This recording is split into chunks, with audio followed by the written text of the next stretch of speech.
Okay, so Gary Gygax, co-creator of D&D back in Hmm. 1974, along with Dave Arneson, Hmm. died, a while back, 2008, I think Hmm. it was. Back at the time, his widow, Gail Gygax, started a Gygax Memorial Fund. And the Okay. idea was in their hometown of Lake Geneva in the US, they wanted to create a memorial, a statue, if you like, for Gary Yeah. Gygax, for gamers from around the world to come and visit and look at the statue of Gary Gygax. And they've had various fundraising efforts over the years, and they've sort of like been trying to get this off the ground with the local government and the local authorities there, Yeah. um, to little avail. And it's been years now. It's been, what, 20 odd years or something now, coming up to, that this has been going on. So it was 2008. And there was a spot in Library Park, which is a spot that Gary Gygax apparently liked an awful lot and sort of always said that's where he would like a memorial to be. Okay. And originally the memorial was just going to be a statue of him, I believe, Hmm. back at the time. This has evolved somewhat, and now there is a crowdfunder, a Kickstarter that's literally just launched this week, Oh, okay. with a very, very high $150,000 target, Cool. in order to make the Gygax Memorial table in that spot. It does look like a cool concept because I can see the drawing here. And for people listening, it is a table with benches either side, so people could sit there. And at the end, there is a statue of Gary Gygax sat in a chair, so it'll be like role Yeah, playing with him. yeah. So on the top there, you've got like a bronze sculpted map, Hmm. which is gridded to miniature scale. Hmm. The idea is that people can literally come and sit in the park at that table and play D&D, and they're going Yeah. to, because that's a map of an early D&D dungeon. Yeah. They're going to write a whole bunch of different adventures to go with that map, so you can go and revisit this sculpture at different times and play basically a different adventure. When I say That's adventure, just nice. they're gonna stock the rooms differently because it's a dungeon crawl, Sure. obviously. Like Hero Quest. Yeah, like Hero Quest.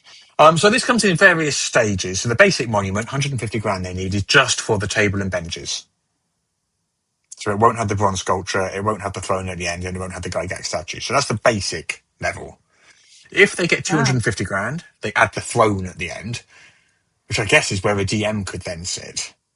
However, Mhm. at 500 grand, the DM can no longer sit there because they're going to install Gary Gygax into that throne in a bronze sculpture.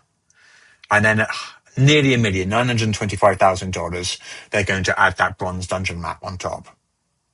That's a lot of money to do this. I have no idea how much doing stuff like this costs. It's not my area of expertise, but they I do wouldn't. talk on the Kickstarter page about getting the best granite in the world. It does, because you'll get sculptures, it needs planning permission, it needs apparently things like maintenance, even security to protect it from vandalism. I It will guess. require constant maintenance. The sculptures to do all this, all the different bits come up to a lot of money. The granite itself and the bronze itself costs a lot. So they've broken down the costs. They've been fairly transparent with Oh, it. I'm sure it's true. I wouldn't. If somebody said guess how much this cost to make, that wouldn't have been my guess. But then I'm not good at Yeah, guessing things because I also thought the most products were in fifth edition, and I was wrong about that last week. So that is true. That is true. what do I Yeah. know? Not a All right. lot. How about this? Guess how many pigeons there are in Hampshire. You don't know that though. Maybe I do. You don't. How do you know I don't? I'm really confident about that. So anyway, so the crowdfund is launched today. There are Uh, nine. There are nine pigeons in Hampshire. I counted them okay, all. cool. So how is the crowdfunder doing on day one on the launch? Yeah, that's the At the sad time of bit. recording. It's not doing as well as you might hope. So it's into day 3 now. Oh, okay. It launched on Wednesday. Mm-hmm. It's now Friday. It has made $31,000. Okay. And they need how much? 150 for the minimum thing. Oh, okay. Ooh. So if it does make the 150, it's going to be close, unless they have a couple of really, really big. And there is a chance with something like this, you might get a couple of really, really big investors, because Mm. originally, and this is going back a bit, so looking into the history of this, this isn't the first time they've tried to do this. Back in 2012, they raised, I think it was like 175k or something for the Ooh. original statue. And we've got a picture on. There'll be a link in the show notes again to a sort of a more detailed breakdown of this. But back in 2012, they raised about 175k, but a lot of that was from one very generous donor. Okay.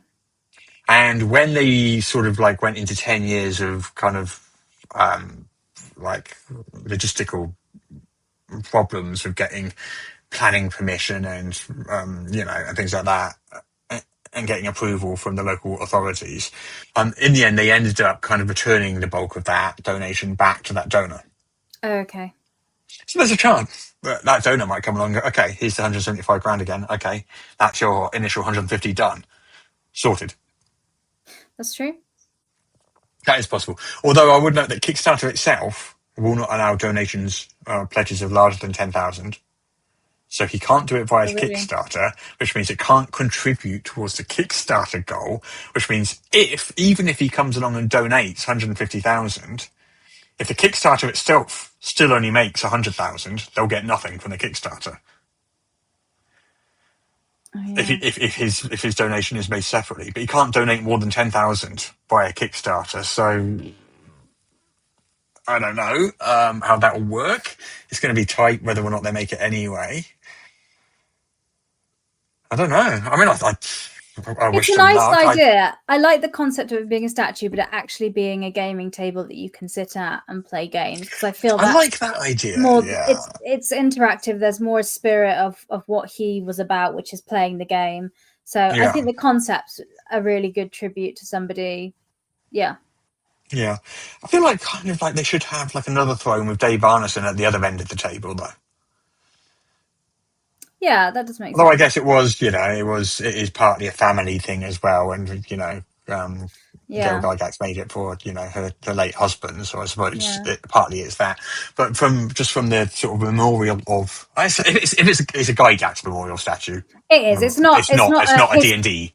yeah, it's Yeah, not a D&D history space, yeah, Because if yeah. that was the case, then Wizards of the Coast should be paying for it and making it a thing anyway. But yeah. That'd be nice if they donated, but I don't know if they will. I mean, what Yeah. is interesting is apparently you can write this off as a charitable donation. I don't understand why it's charitable. If the organization that's building the thing is registered as a charity. No, I understand. No, I understand why it's technically charitable. I mean, sort of more kind of like philosophically, more kind of what's Oh, charitable about it. oh, It doesn't go to help starving children or anything, does it? It's that's a different conversation though. yeah, it's That was basically so part of the it's a podcast. monument. It's entertainment essentially. I mean, for various values of entertainment, but it's like a picture or a sculpture. It is a sculpture. But hey, if it works, if that helps, if that gets people to donate because they can write off part of it as a charitable donation, then fine, cool, go Have for that. it, All have right. at it, yeah, yeah. And they have done other things. I don't want to mention they made a park bench. Mm-hmm. They've got permanent exhibits at the Lake Geneva Library and the Lake Geneva Museum. Mm-hmm. And you can go onto the website, and they do provide a full account of the fund's activities and fundraising efforts over the years. It kind of, I think if you're on the periphery of this stuff, you kind of remember that Gail Gygax was trying to raise money ages ago, and she raised a bit, and then nothing's happened, and then this has popped up. But if you do Mm. go to their website, you will see that they have been doing stuff constantly for the Yeah. last, you know, 20 years, almost, Cool. not quite 20, but 18 years. Yeah. Well, best of luck to them. If people are interested, links in the show notes if you want to go and have a look and support.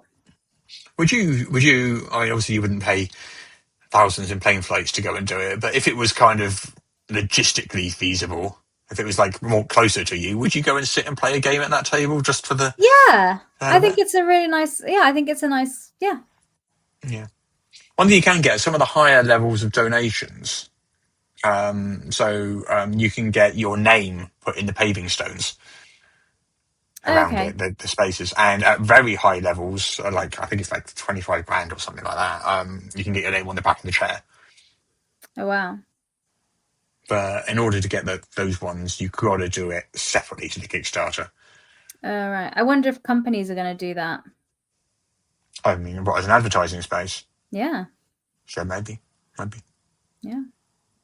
I don't know. I mean, it's a lot of money. Yeah. Well, There's a lot of money. some people have a lot of money, Russ. Some people have a lot Some of people have money. got money. How dare they? I know. I know we're not talking about us, but other people. Yeah. Right. Okay. Next topic. Well, we've been talking about D&D. What should we talk about next? D&D.